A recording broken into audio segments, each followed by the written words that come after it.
va commencer le développement concernant l'organisation communale.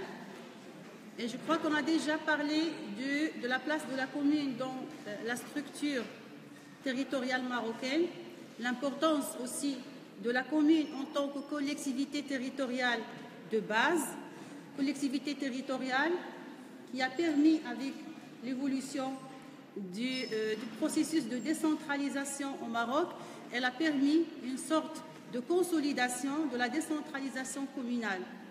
Donc, la décentralisation communale a suivi un long processus qui a été déclenché depuis les premières années de l'indépendance jusqu'à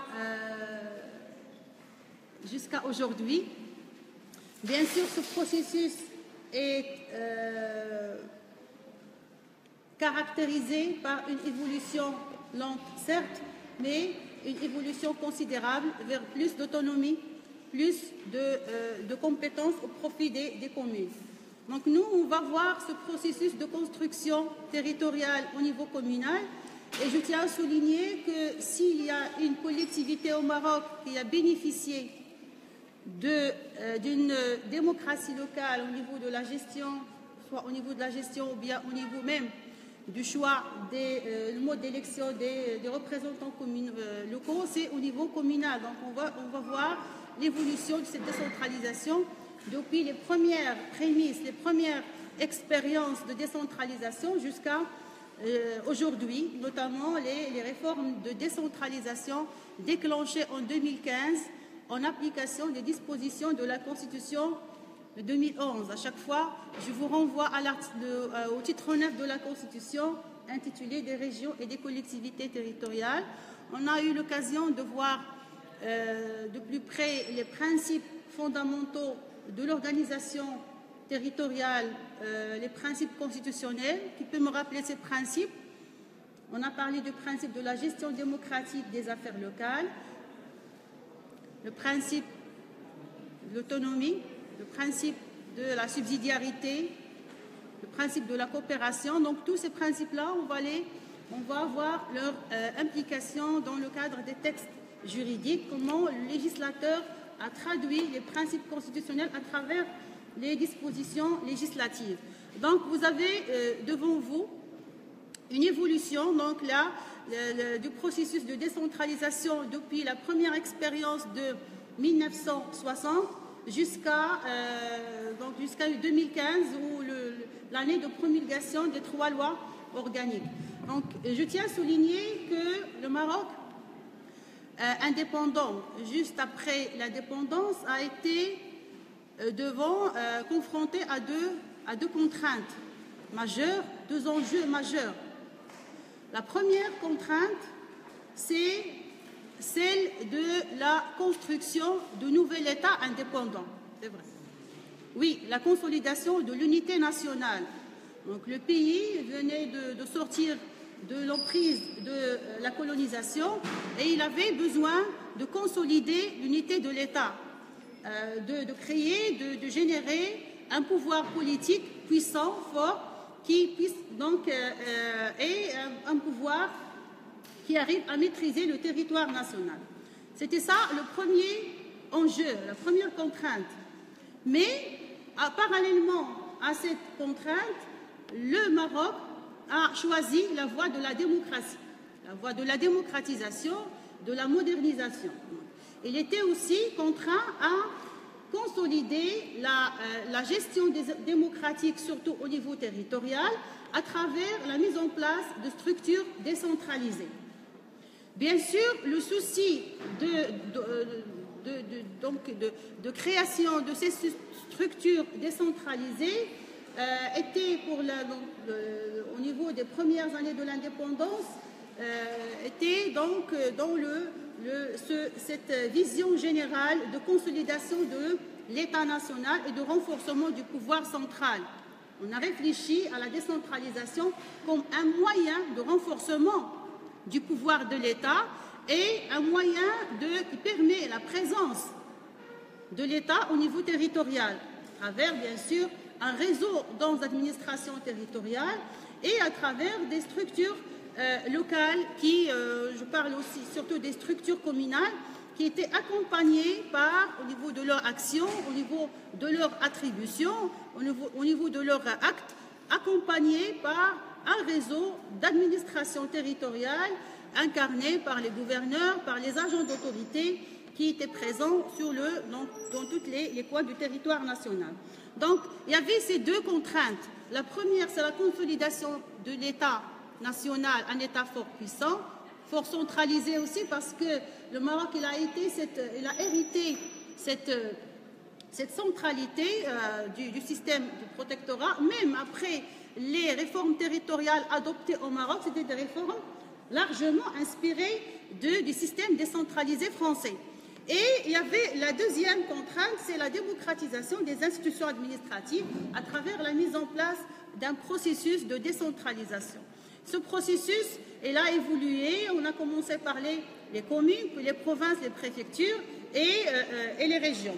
Donc c'est ça l'objectif du système politique marocain juste après l'indépendance.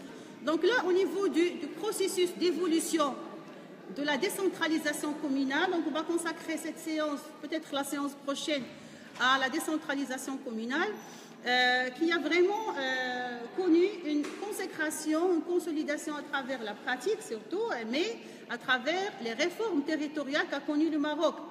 Donc on a commencé en 1960 avec des prémices, des réformes trop timides en matière de décentralisation, mais avant 1960, il y avait les premières consultations électorales locales en 1958.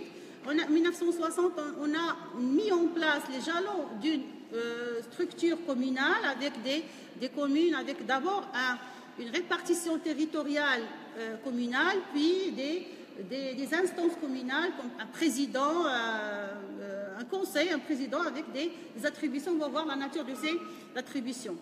Puis, 16 années après, on a en 1976, c'était la première charte communale marocaine. Et certains spécialistes précisent que c'est l'an 1 de la décentralisation au Maroc, 1976, parce que cette charte communale, vraiment, elle avait une importance capitale dans la mesure où elle a introduit pour la première fois un système de décentralisation communale à l'image de ce qui se passe dans les pays démocratisés, avec vraiment des attributions au profit du Conseil, une certaine autonomie financière, autonomie de gestion, etc.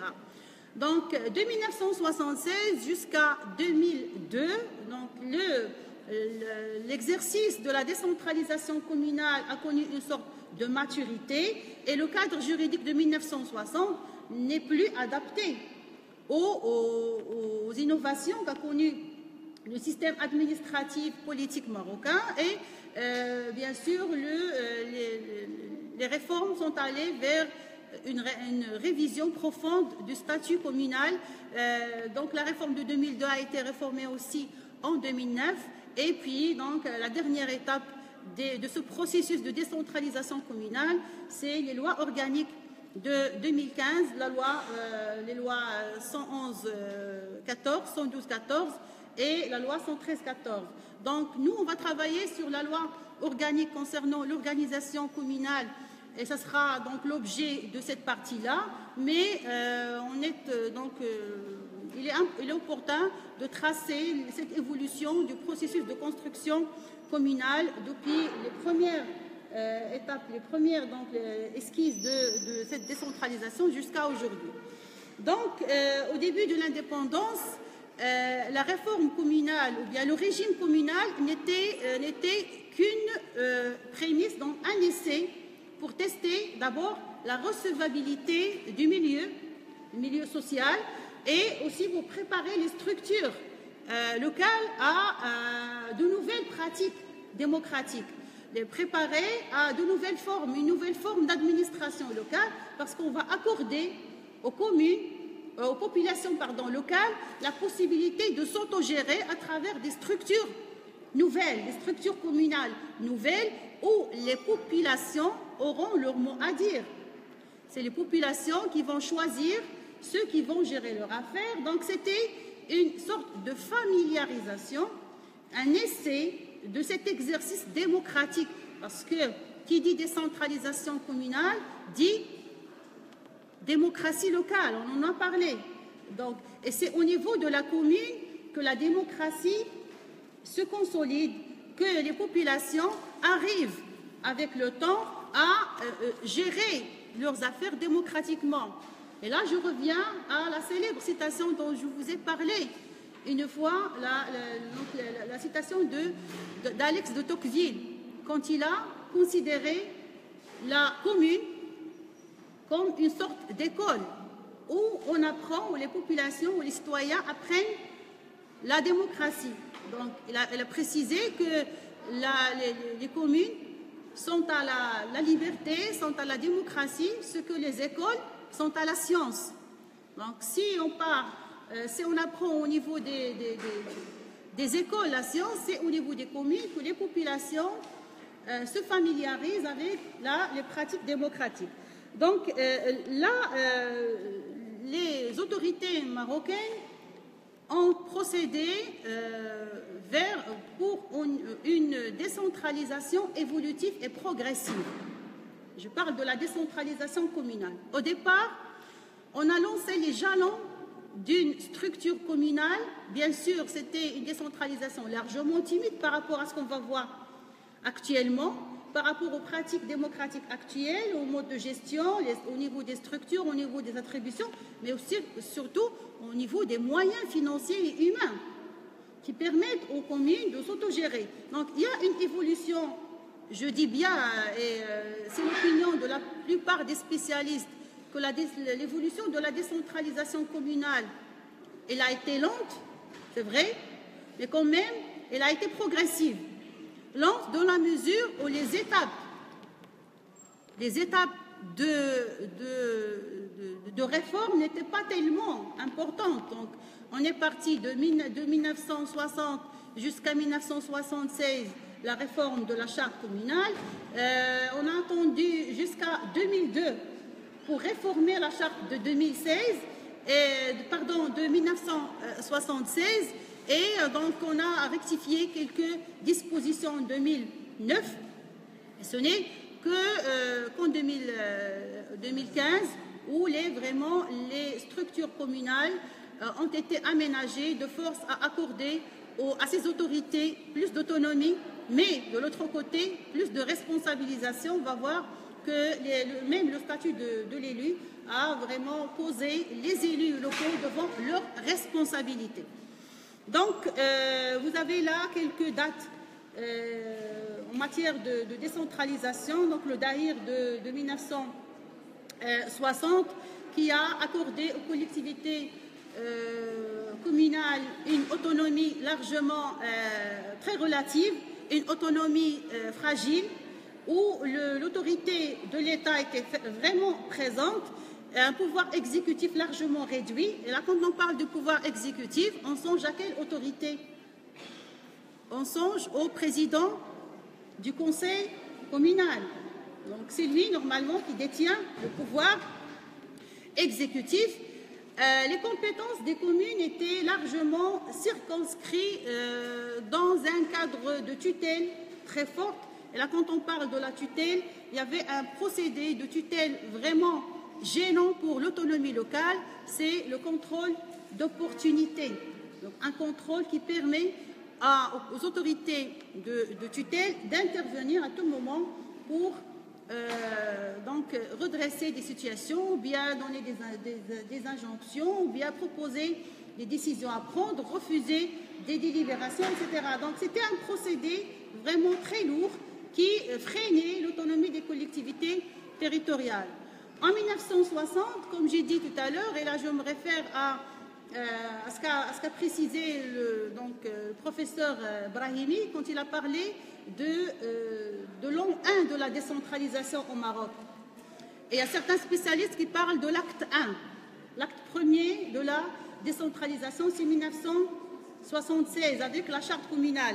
Donc là, on a essayé d'introduire des réformes profondes de la décentralisation communale, d'abord par le renforcement de la vocation économique de la commune. La commune n'est plus perçue comme étant une collectivité, une entité qui va seulement gérer les tâches routinières des citoyens, la collecte des déchets, etc., etc. Donc, la commune doit avoir un rôle économique très important, un rôle économique influent qui permet à la localité de s'épanouir économiquement et socialement. Il y avait aussi le souci de renforcement de la démocratie locale à travers le maintien de l'élection, par exemple, des membres du Conseil au scrutin universel direct, à travers le mode démocratique d'élection du président, etc. Et il y a de l'autre côté un certain allègement des procédés de tutelle. Oui 1976. Donc oui, on est dans le cadre de la charte communale de 1976. Donc c'est juste pour vous dire que le processus, il évolue vers plus de réconfortation de la décentralisation communale. Donc on a commencé par une expérience trop timide et on est passé vers un allègement de la tutelle, de la présence de l'État et plus d'autonomisation des décideurs locaux, mais quand même, la réforme de 1976 est restée collée à l'esprit des réformes précédentes. Mais quand même, on a apporté des aménagements très, très importants. Le plus important, c'est qu'on a accordé à l'exécutif communal des compétences qui étaient détenues auparavant par les autorités de l'État. D'accord? En matière, par exemple, d'exécutif, en matière de police administrative, etc. On a renforcé le statut du président en tant qu'exécutif de la collectivité communale. On a élargi la sphère des attributions de la commune et de son président. Et le législateur a aussi renforcé les moyens financiers et humains des collectivités territoriales, parce que les moyens financiers de la collectivité communale disposent d'un système de financement propre et ils disposent aussi d'un statut communal de personnel, des fonctionnaires communaux. C'est le décret de 1977 sur le statut des fonctionnaires communaux. Une année après la charte de 1976, la commune s'est trouvée dotée d'un corps de fonctionnaires communaux. C'est quoi le corps des fonctionnaires communaux?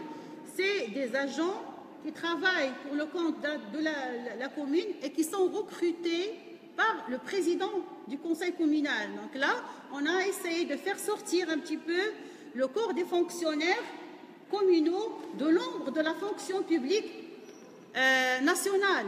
Mais quand même, le décret, oui, ils sont payés par la commune, oui. Donc, et ils sont, c'est vrai qu'il y a d'importantes dispositions dans le cadre du décret de 1977 qui renvoie à la fonction publique nationale, mais quand même, on a essayé de créer un corps de fonctionnaires communaux et non pas de fonctionnaires territoriaux. On va revenir à la question parce qu'il est très important de faire la distinction entre le statut de la fonction publique communale et le statut de la fonction publique territoriale.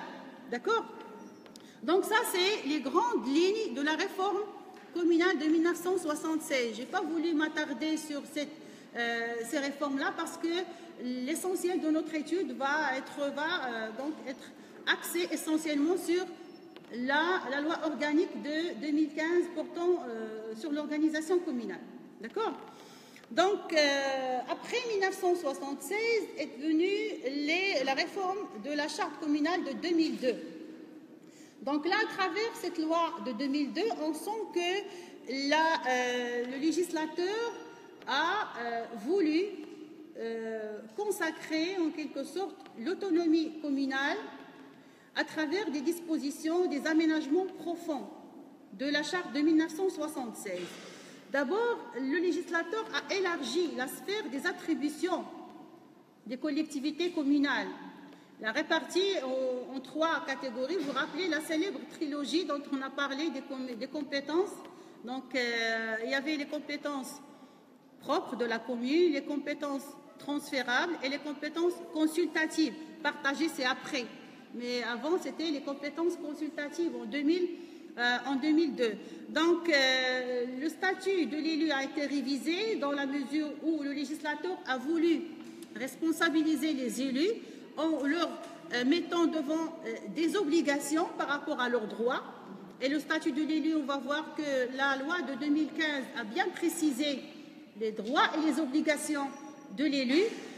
Puis il y a donc, pour la première fois, le législateur a introduit un système de contrôle juridictionnel des actes des collectivités communales. Et bien sûr, comme vous savez, les collectivités communales sont soumises à un contrôle de tutelle, donc selon les dispositions de la loi, un contrôle de tutelle qui connaît plusieurs manifestations à travers les dispositions législatives. Donc vous avez le contrôle a priori, les contrôles a posteriori, les contrôles sur les personnes, les contrôles sur les actes. Tout ça, on va le voir de façon beaucoup plus spécifiée dans le cadre des nouvelles lois organiques. Mais je tiens à souligner que le législateur a voulu, à travers la réforme de 2002, alléger, d'accord, l'emprise du contrôle et le juridictionnaliser dans la mesure où le fait que le juge intervient dans le processus de contrôle qui s'exerce sur les collectivités territoriales crée une sorte de crédibilité de ce contrôle et c'est une sorte d'externalisation parce que l'administration, c'est elle qui assure le contrôle administratif, mais le dernier mot revient au juge administratif pour en quelque sorte créer une sorte d'équilibre entre le contrôle administratif et le contrôle juridictionnel. On va voir que cette question va revêtir une importance capitale dans les lois organiques de 2015 où le juge a récupéré une bonne place en matière de contrôle au détriment du contrôle qui s'exerçait auparavant par l'autorité administrative, que ce soit le ministre de l'Intérieur ou bien ses représentants au niveau territorial, qui sont les gouverneurs et les wali. Au niveau de la réforme de 2002, il y avait aussi le renforcement de l'autorité exécutive du président. On va revenir à cette question au niveau des lois organiques et la consécration de l'unité de la ville. Je ne sais pas si vous avez déjà une idée sur la question de l'unité de la ville, parce qu'avant la réforme de 2002, il y avait un système d'agglomération pluridisciplinaire, surtout dans les grandes villes, où par exemple, si on prend le cas de Casablanca ou le cas de Rabat ou autre ville, il y avait plusieurs communes. Et là, ce système d'agglomération pluricommunale doté d'un régime de communauté urbaine a montré des dysfonctionnements flagrants, gêné aussi l'évolution de la pratique de la gestion au niveau de la gestion des affaires communales. C'est pour cela que le législateur a voulu revenir à l'unité de la ville pour remédier à ces dysfonctionnements. Donc, parmi les dysfonctionnements du système antérieur, c'est d'abord la pluralité des intervenants, parce qu'au sein d'une même agglomération, il y avait plusieurs communes. Là, on se trouve devant une pluralité d'intervenants. Il y a aussi la mobilité coûteuse, que ce soit des ressources humaines ou bien des ressources financières. Il y avait une manque de cohérence urbaine parce qu'au sein d'une même ville, vous avez plusieurs communes qui agissent, chaque commune selon ses priorités, selon ses préoccupations, selon donc sa propre vision, et ce qui génère une manque de cohérence entre les composantes de la même agglomération. Il y a aussi la prédominance de petits projets au détriment de grands projets structurants. Donc, en 2002, on a voulu remédier à ces dysfonctionnements en créant un système de l'unité de la ville. L'unité de la ville, c'est le fait d'avoir à la place de plusieurs communes, une seule commune, d'accord? Par exemple, à Casablanca, vous avez le conseil, la ville de Casa, le conseil de la ville. Normalement, hein, le mot conseil de la ville ou bien ville de Casablanca ou bien le maire, c'est pas des mots juridiques, c'est pas des termes juridiques. D'accord? Mais quand même, ça reflète cette unité de la ville dans la mesure où Casablanca et les affaires de la ville sont gérées par un seul conseil, qui est le conseil de la ville, et présidé par le président du conseil communal, c'est ce qu'on appelle le maire de la ville. Donc, il y a une unité. Oui, effectivement, c'est lui qui chapeaute. Et on a remplacé les anciennes communes par les arrondissements, le système des arrondissements. Donc, les arrondissements, c'est des structures administratives qui disposent d'une autonomie aussi, mais qui n'ont pas la qualité de collectivité territoriale. Parce que la Constitution, elle a tranché. Elle a précisé que les collectivités territoriales au Maroc sont les communes, les provinces, les préfectures et les régions. Donc l'arrondissement, différemment à ce que pensaient certains, l'arrondissement n'est pas une collectivité territoriale, mais juste une structure administrative qui permet au conseil donc de mener sa politique locale au niveau de l'ensemble de l'agglomération. Donc après est venue les réformes de 2015, d'accord?